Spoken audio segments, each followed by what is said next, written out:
The time frame in the project now is August of 2025, and I got a surprise visit from Toto, Darren, Becca, and Jack.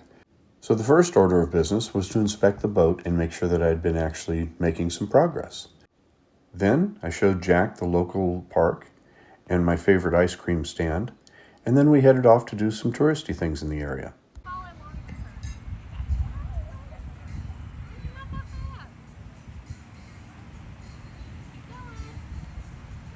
You're doing good, Jack.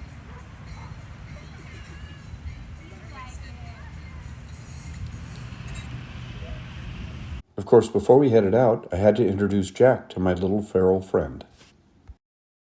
I'd been hearing a lot about French Lick, so we headed down there to see what was going on. Went to the main hotel there, the French Lick Resort, and it's a beautiful thing. Really nice to see. It's amazing how similar the architecture is and how similar it is to the Grand Hotel on Mackinac Island. If you've not been to either one of those hotels, they're certainly worth the visit, and there really is something special about just sitting on the porch and not thinking about anything. We also visited Indiana Caverns. That was a worthwhile event, very interesting. First time riding in a boat under the earth. Then we went to Dinosaur Land, and I think it's Paoli, Indiana. We were pretty sure that pterodactyl was going to come in through the sunroof. The animatronics exhibit in the dinosaurs is very well done, something that any child would enjoy seeing.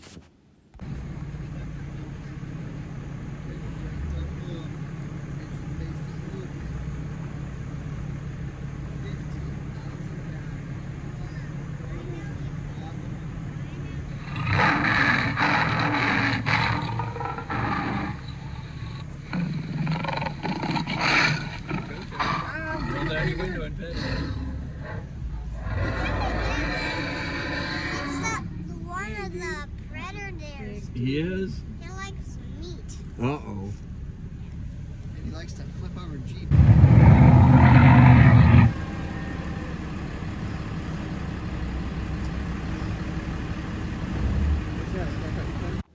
Before you get into the dinosaur exhibit, there are several animals that you can feed, and there was a zebra who took a particular liking to Jack.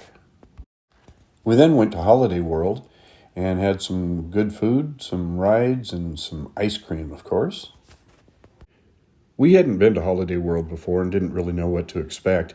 It's a smaller park, but it had a lot of fun rides, some good food, drinks are included in the admission price, and the weather was pretty nice. So it really was a fun experience, certainly worthwhile. And then we did a little hiking around a regional park, and then headed home for the day. The next day, we went to the Children's Museum in Indianapolis. That was absolutely worthwhile. And boy, if you were local in that area, you could see where kids would really love to come back to that day after day. And then we spent a little time at the Indianapolis Motor Speedway. Fond memories of that Johnny Lightning car. After that, I took everyone to the airport, and it was back to work on the boat. Hey, this morning I'm testing out my bilge pumps to see how I'm going to set them up in the boat. I'm using the Seaflow automatic float switch, and alarm. So it consists of this float switch here. It's submersible. You can test it by pressing with your fingers on that, put them in the test. That goes to an indicator and alarm on the dash, and of course down to the bilge pump.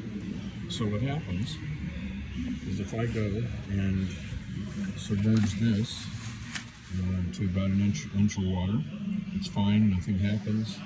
It'll allow that to be in the bilge. If I submerge it, it's about 2 inches, it delays a little bit, and once it senses that water, it sends the alarm, and it will continue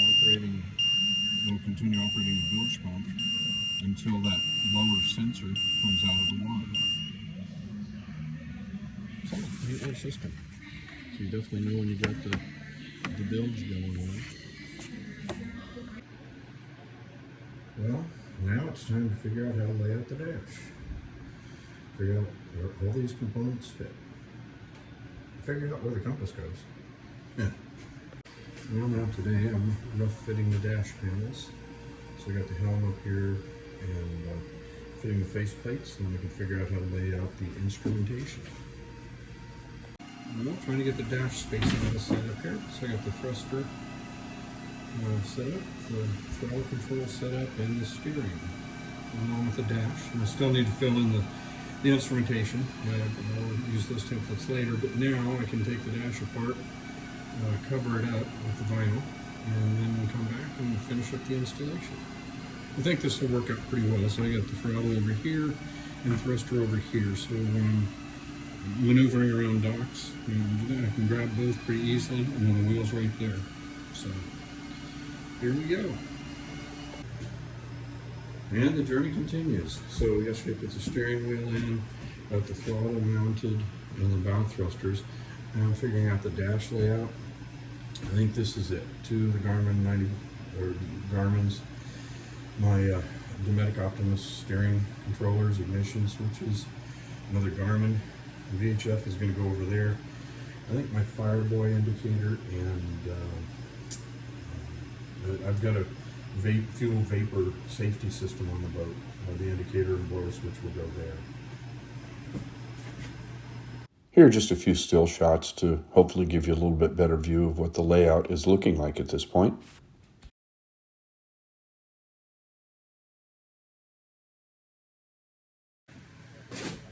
Okay, so now I've just got the vinyl installed on the dash pad there. Some bolting around the edges and just fitting the dash pod on there. So now I can start actually fix that down and then start working on some actually installing the gauges. Sure looking a lot better than it was.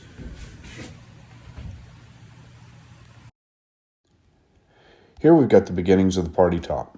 It'll consist of 3 6-foot sections, so it'll be 18 feet long and 14 feet wide. The radius around the front will be the same as the deck on the front of the boat.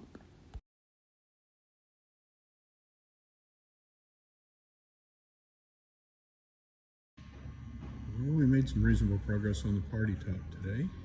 Got this nice radius which matches the front of the boat. Now tomorrow we just figure out where we place all of the speakers and lights, and of course the anchor light will go in the back here. So it's all looking pretty nice. Today we're welding in crossbars for the solar panels. Make sure we can get them mounted properly.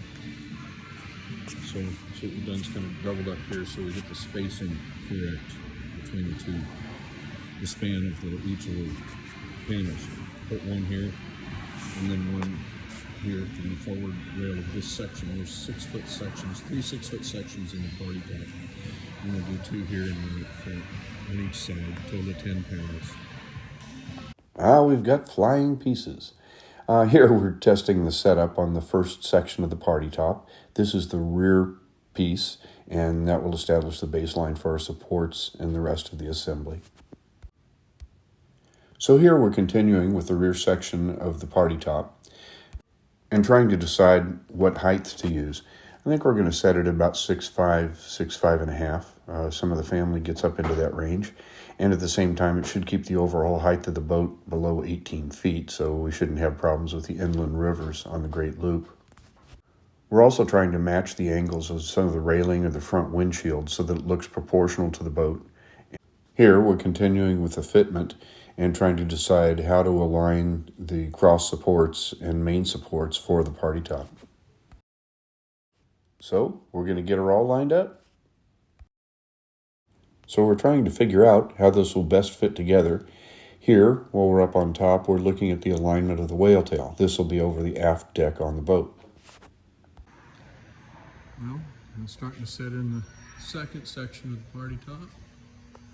Start to come forward.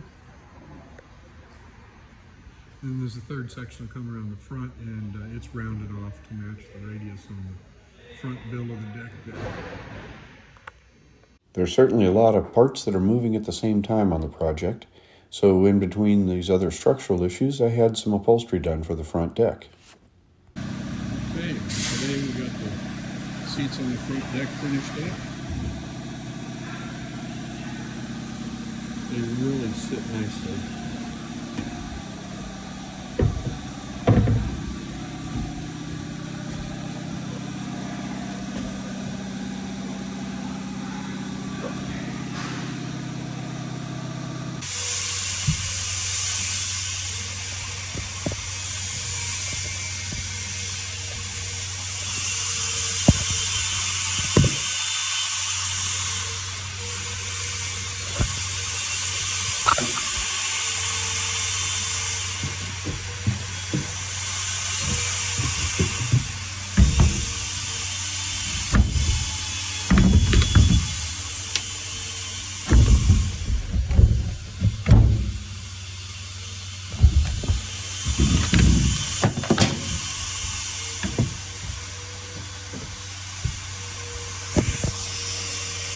Here are just some miscellaneous clips of finalizing the wiring positions before I close up the walls.